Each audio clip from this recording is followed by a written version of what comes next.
சானி கொஞ்சம் ஸ்பீட குறைக்கிறீங்களா ப்ளீஸ்? இதை கொஞ்சம் டிரைவ் பண்ண விடுறியா ப்ளீஸ்?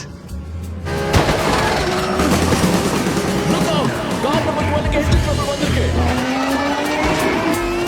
இதனால ஹேஸ் ஒரு பொசிஷன் முன்னேறி இருக்காரு.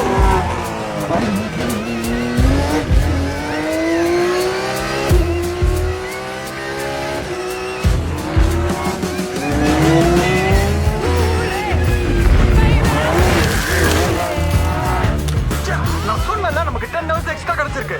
கொஞ்சம் மூடிட்டு உட்காந்து அவன் வேலையை பார்ப்பான். இது வரைக்கும் ஓடுற லேப்ஸோட இண்டிகேஷனை வச்சு பார்த்தா சோனி ஹேஸ் அவரோட பிரேக் பெடலை வீட்டிலே மறந்து வச்சுட்டாருன்னு நினைக்கிறேன். இப்போ ஹேஸ் BMW தாக்க பார்த்தாரு.